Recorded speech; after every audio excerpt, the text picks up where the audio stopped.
Hello mga ka-idol! Ayan, bagong umaga, bagong pag-asa. Ayan, ito na naman si Labori Team. Kumakatok sa inyong mga pintuan para tayo ay magkakwentuhan at sagutin ang inyong mga katanungan. Ayan, ito po mga ka-idol ay panibagong araw na naman ang ating tatahakin. Ano baon ang ating kalakasan at karunungan. Ayan, kung ano-ano naman ang aking ang giniginaw ko mga ka-idol.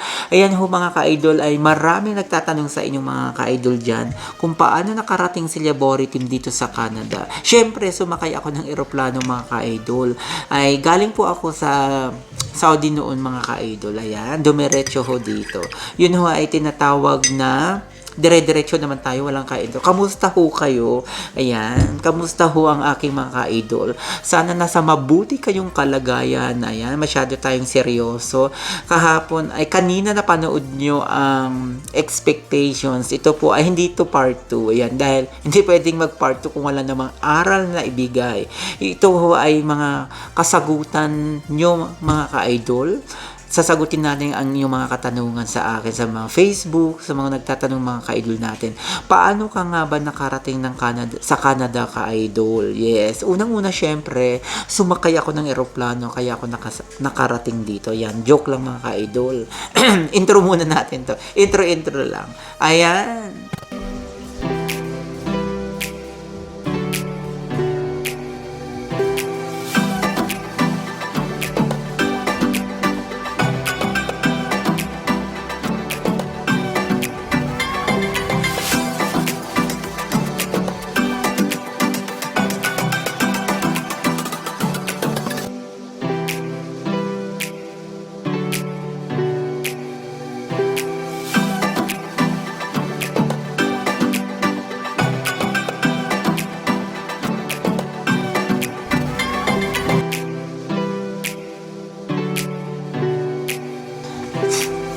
We're back! Ayan, nandito tayo sa Labori Team, dito sa aming tahanan. Ayan mga ka-idol, ang pag-uusapan natin ay tungkol sa aking buhay. Ayan, madami kasi, bakit ang daming pinag-uusapan, hindi natin nalalaman yung buhay mo.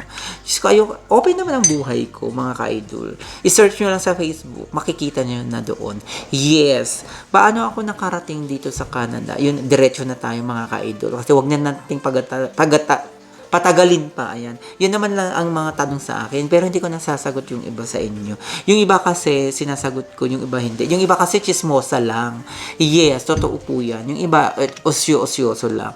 Yung iba, chismosa lang. Yung iba, malalaman mo naman kung kaibigan at hindi. Yun nga, diretso na si Labori Team. Yan sasagutin ko. Paano ka nga ba nakarating ng Canada Labori Team? Siyempre, nag-apply ka dito na as trabahador, yes. Nagtrabaho ako sa isang food chain. Yan. Cook po si Labori Team nung una. Yes, yun po ang naging susi ko para makapasok dito sa Canada. Nag-apply ako.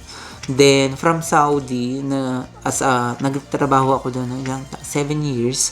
Executive secretary ako doon. Habang nagtatrabaho ko sa Saudi, inaayos ko yung mga papel ko di papuntang sa Canada. Madali lang, 3 months nung panahon na, 2007. Yes, 3 months na nakalipad na ako, nakaalis na ako. Nag-apply ako as a cook. Then, after 2 years as a cook, yun, na permanent resident na.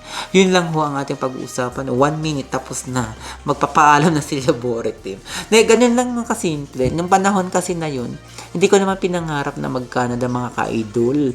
Ang pangarap ko lang talaga noon ay makapagtrabaho, makapag-ipon, makapagpundar. Pero syempre, gaya ng kailangan natin mag-upgrade. Sabi ko, pag narinig mo kasi ang Canada, parang ang ganda, di ba?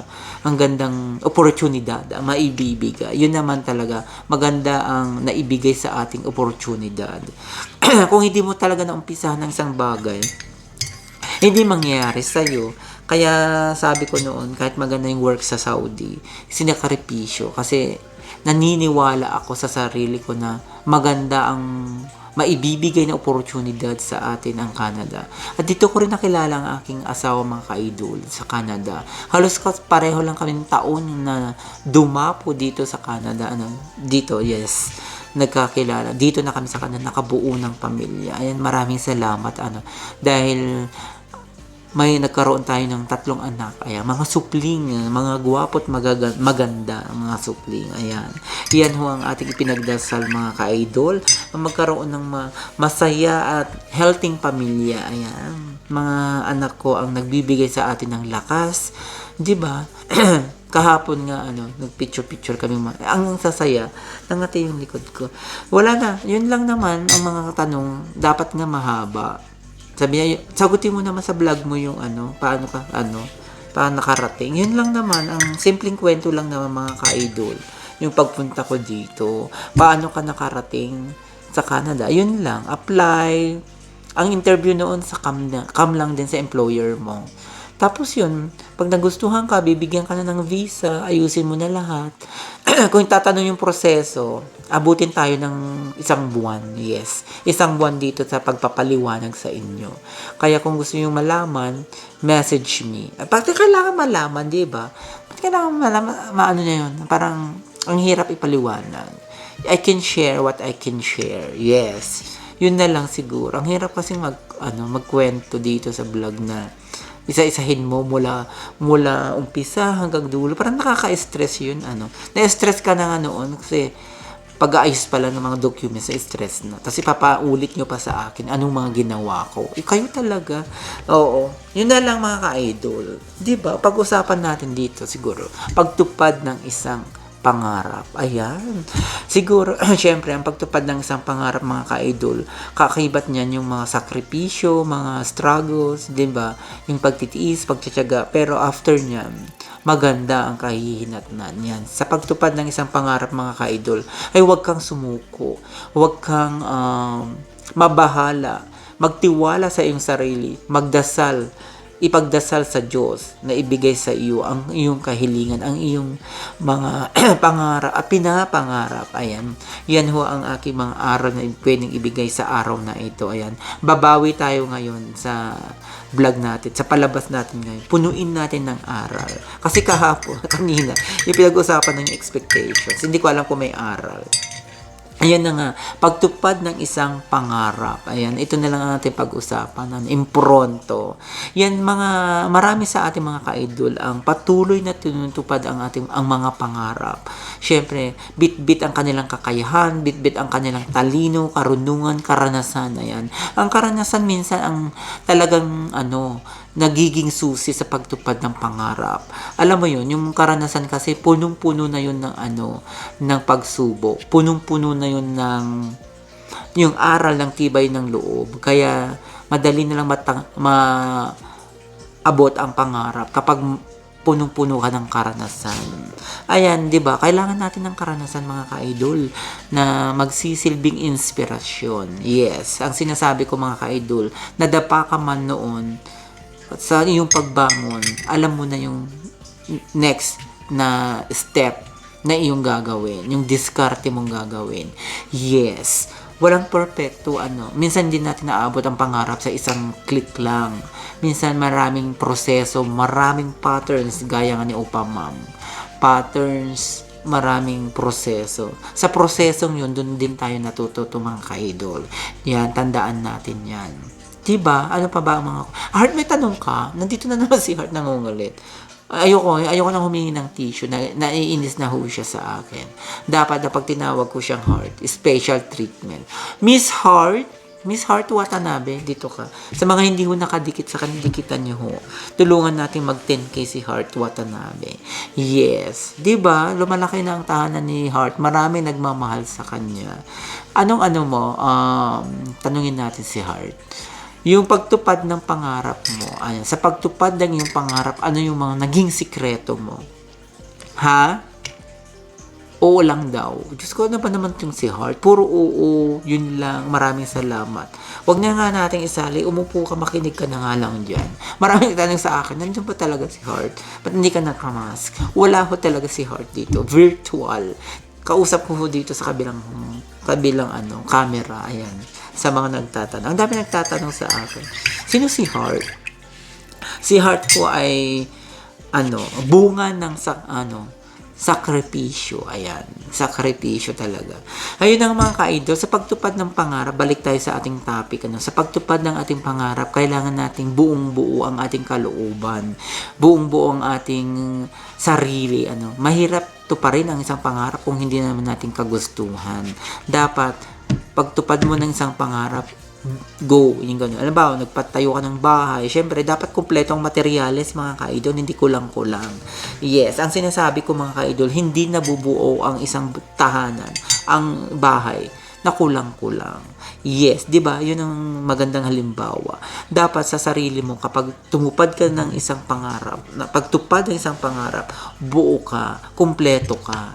Di ba? Para matupad mo. Parang nagpatayo ka ng bahay, kulang ng hollow blocks, wala. Hindi mo talaga maitatayo. Kailangan make sure buo at kumpleto ang materials. Yes, kung ano ang materials na aking sinasabi, malalaman nyo bukas. Yes. Sabi si laboratory, ano ba naman to? Hindi na nagbibigay ng magandang aral. Hindi, yun na nga ang dahilan ko, mga ka-idol. Ang mga, sample. Yes, kung hindi mo naintindihan, ulitin ko. Diba? Diba? Naamoy ko yung kape ko. Yes, mga ka-idol. Yun lang naman pag-uusapan natin, mga ka-idol. Ang dami kasi nag-message, di ba? Paano mo natupad ang pangarap mo pagpunta ng Canada? Yun na lang isipin nyo. Parang, hindi ko rin alam. Minsan nagugulat na lang ako may bago na naranasan nyo yun. Yung hindi mo pinangarap pero may dumadating. Yung mga pangarap mo noon, kahit ilang taon, hindi nabibigay. Pero kasi, yung Diyos ang nakakaalam sa iyo, yung tadhana mo. Parang bigla na lang dumating. Ay, ito na yun. Yung ganon. Nagugulat ka na lang. Totoo po yun. Yung mga hindi mo minsan pinangarap. Yun ang madalas ibigay ng Diyos. Dahil ang Diyos ang nakakaalam sa iyong tadhana. Di ba? Kung hindi niya ako dinala dito, hindi ko makikilala yung asawa ko. Wala akong anak, di ba? Ma-stuck ako sa Saudi. Sino asawahin mo sa Saudi? Di ba? Bawal ang babae doon. Naka-covered. Tinatakpan. Yung gano'n. Tinatakpan sila. Yes. Oo. At least, di ba? Dito, payapa. Hindi payapa. Malaya ka. Yan. Malaya ka kung ano ang gusto mong gawin. Yes. Yun ho ang pinagkaiba. Ano pa ba ang ating pag-uusapan, mga ka-idol? Dito sa ating pagtupad ng iyong pangarap. Ayan, sa pagtupad ng iyong pangarap, hindi ka man maging yung parang mahina ka man sa alam mo, minsan kasi yung pagtupad ng pangarap, malaking bagay yan, panahon, oras, alam mo yun, dapat may lakas ng loob talaga. Kasi hindi mo natutupad ang isang pangarap kung mahina ka, nangihina ka pa, napanghihinaan ka pa ng loob. Yun na nga, parang sinabi ko kay Upa Mom. Sabi ko, punta na kayo sa Canada, pinipilit ko sila. Pero parang napanghihinaan pa ng loob. Diba? Gusto nila pero napanghihinaan pa ng loob. Or yung chance. Diba? Yung parang ganun. Pangarap ba nila? Ang tanong doon kung pangarap nila makapunta. Siyempre, pangarap nila makapunta sa Canada. Pero, alam mo yung chance, yung pagkakataon, minsan kasi mahirap. Paano? Siyempre, proseso na naman.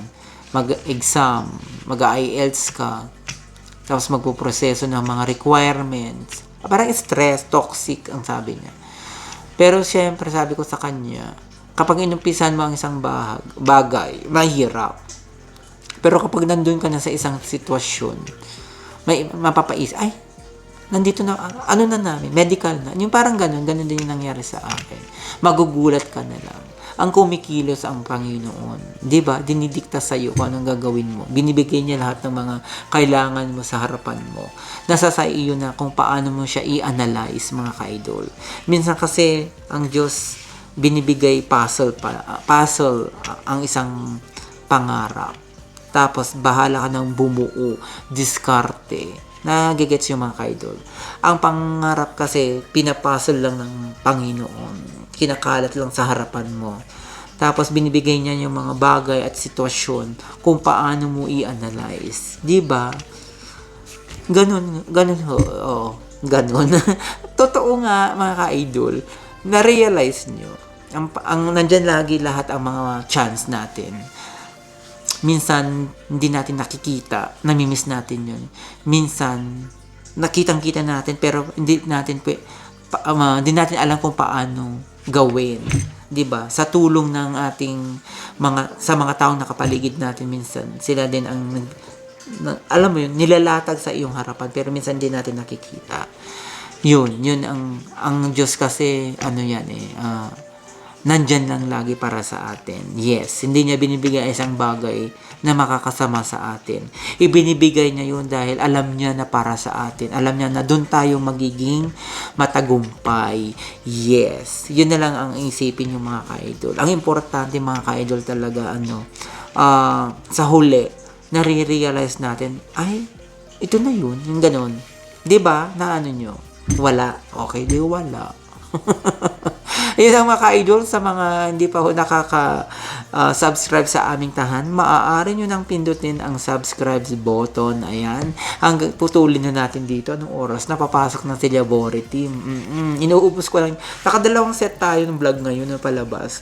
Yung expectations at saka itong sa pagtupad ng iyong pangarap. Ayan. Bago tayo magtapos, syempre, dapat may iniiwang aral. Sa pagtupad ng ating pangarap, dapat huwag tayong susuko. Ayan, labanan natin ang mga bumabagabag sa atin. Labanan natin yung mga humaharang sa pagtupad ng ating pangarap sa magandang paraan. Ayan, dapat buo ang ating sarili sa ating pagtupad ng ating pangarap para maibigay natin mga ka-idol ang ating buong kakayahan. Yes, yan po ang mahalaga sa pagtupad mo ng iyong pangarap ay alam mo kung saan ka patungo. Yan ho ang importante. Tuparin mo ang iyong pangarap dahil alam mo kung saan ka patungo. Yes. Yan ho mga ka-idol. Maraming salamat sa iyong patuloy na pagsuporta sa Labore Team. Asahan niyo po ang aming pagbibigay ng aral sa ating pagkikita, sa muling pagkita-kita. Ayan, sa madalas nating pagkikita, ibibigay natin ang mga aral at saya. Ayan, Diyos ko. Sabi, wala anong saya? May saya mga ka-idol. Pilitin yung maging masaya. Ayan. Ang saya kasi nandyan lagi. Nasa sa atin kung paano maging masaya. Dapat maging makontento ka kung ano ang meron ka. Yun mga ka-idol, tumbok ni Labore Team. Yan, maging masaya kung ano ang meron ka. Ayan, sa pagtupad ng iyong pangarap, hindi kailangan ng magarbo ang iyong ang suot mo or whatever. Kailangan lang yun, may dedikasyon at determinasyon sa pagtupad ng iyong pangarap. Ayan. Syempre sa pagtupad ng pangarap, kasama yan at kaakibat niyan ang lakas ng loob at dasal sa Panginoon.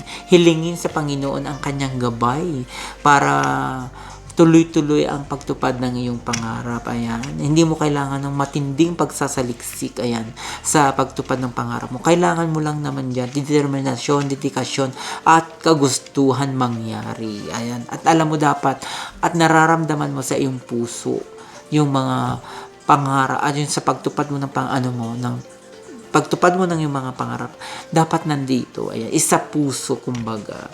Yes, anong oras na? 6:30 AM. Ayan mga ka-idol, mag-aalmusal na ho si Labore Team. Ayan, puro tayo dakdak. Sabi ni Chinese Vlog, para wala tayong nababangkit ng mga ka-idol ngayon. Wala tayong masyadong nabibida-bida. O kasi wala ako masyadong nakakausap. Kaya ilan lang, kaya wala akong masyadong nabibida. Kasi minsan yung mga istoryang na ibibahagi ko mga ka-idol ay nanggagaling din sa ating mga ka-idol. Is parang nagkaroon ako ng migraine. Lumalamig na yung kape ko. Ang almusal ko mga ka-idol ay pandesal. Ayan, ito toast ko. Tapos may palaman doon, peanut butter, yun lang naman. At saka may cheese. Yes, cheese. Eden cheese po ang aking palaman. Yes, maliwanag na plano nga namin ng mga bata sa weekend, ilatag namin yung tent sa labas. Kasi diba may kami sa likod, backyard, malaki, tapos may bakod. Kami, camping. Kesa lumuwas kami ng ilang oras, pwede mag-camping dyan. Yayain mo lang yung mga kaibigan ko. Mga anak ng mga kaibigan ko. Kasi uso dito mga ka-idol yung camping sa panahon na to. Camping dito, camping doon. Minsan kasi ang hirap magbuhat-buhat. Tapos may bata ka. Dito na lang kami mag-camping. Nakita ko kahapon. Naplano ko. Tapos niyaya ko yung mga friends natin. Camping sila dyan. Pero hindi pa kasi pwedeng magbisita sa loob ng bahay. Sa labas pwede pa. Diyan na sa labas. Diyan na magkita. May garden. Malaki. 'Di ba? Parang si nagcamping sila, 'di ba? Upa ma'am, upa dad. Kasi dito uso yung camping. Masarap mag-camping sa mga bundok, bundok-bundok. Malamig. Ang sarap kaya. Once ko lang na try sa 11 years ko dito sa Canada. 12 years ko sa Canada. Kasi mahirap mag-camping noon kasi isa pa si Braver pa lang noon. Ngayon 3 na sila. Mas masaya siguro mag-camping. Ibang karanasan, ibang karanasan, 'di ba? Ma-experience. Ayan, nakain na tayo. Mag-almusal na tayo mga ka-idol. Napapahaba na. Lunes, may ititrain akong bagong empleyado ngayon, yung bagong unit clerk sa admission department. Kasi lahat ng unit clerk, kaya nabugbog yung paa ko, akit baba, nito buong linggo. Kasi lahat ng unit clerk wala. Umuwi ng Pinas, hindi pa nakabalik. Yung isa naman nag-medical leave. 2 nag-medical leave. Alam mo yun? Tapos may bago. Tapos sana hindi siya matrain. After training niya, hindi na siya mag-medical leave agad-agad. Yung pa ako napilay, di ba? Diyos ko, hindi na ako nakapag-medical. Gusto ko mag-medical leave. Kahit 2 days, 3 days, 4 days, 5 days, ganun. Wala. Diyos ko, nga ang trabaho kapag, alam mo yun, tambak ka pagbalik. Akit baba. Nagre-reklamo ka, Yabor. Hindi ako nagre-reklamo. Kinukwento ko lang sa inyo. Yes. Parang gusto ko mag-weights ulit. Nag-weights ako mga ka-idol. Yan. 1, 2, 3, 4, 1. Mag-ano kaya tayo, si Jerry Horror. Magandang lalaki din yan si Jerry Horror. At saka si Boss BTV, lagi ko itong nakakausap. 2 sila ni Jerry. May group chat sila. May group chat pala kami. Ang wala akong group chat si sino pa ba? Wala. Lahat naman may group chat. Si Chinese Vlog at saka Leia Gray, 3 kami. Si Filiang ko lang at saka si Amore, 3 kami. Tapos sila, upadado pa doon. Na-miss ko, parang nami-miss ko kayong lahat. Pag walang live streaming si Jake Dun. Ito kasi si Jake Dun Vlog di ba? Paasa. Seminar ng seminar. Alam mo ba? Sabi ko sa kanya, mag-focus na lang sa pagiging YouTuber. Di ba? Mag full time na lang siya. Marami pa siyang kita. Marami pa siyang kita. Pag nang YT lang siya. Pero mahal daw yung trabaho niya. Anong magagawa natin, di ba? Yun ang kanyang kagustuhan. Kumbaga, libangan na lang niya ang pag-YT. Pero ang YT masaya, di ba? Marami kang nakikilala, ganon. Marami kang natututunan, isang dikit, 10 balik. Hindi na nawala sa isip ko yung kay Boss BTV. Kaya tingnan mo naman, friends na. Friends, kinukwento ni Boss BTV yung love, niya, yung pag-ibig niya kay Chinese Vlog. Ano ba naman yan? O sige na mga ka-idol, hanggang dito na lang. Magkita-kita. Mag-ingat-ingat ho kayo bago umalis ng bahay. Yakapin nyo ang inyong mga mahal sa buhay. Ayan, yan ho ang ating sinasabi. Maraming salamat mga ka-idol. Magkita-kita tayo. Ang kulit nila, Borit. Magkita-kita, nagpaalam ng paalam. Pampaubos lang ng oras sa mga ka-idol kasi ang aga ko nagising. Super tulog ko kasi nito mga nakaraan. Parang buntis si Borit yun. Di ba, tulog. Bumabawi. Kasi mga past few months, kahit nung last year, wala naman akong tulog masyado. 5 hours, 4 hours, okay na. At least ngayon nakakatulog tayo, nakapagpahinga. Maganda rin pala yun, bumabata sila Borit. Magbo-birthday na. Birthday ko na December 16. Pasko na agad. Ayan na mga ka-idol. Ingat-ingat. Okay?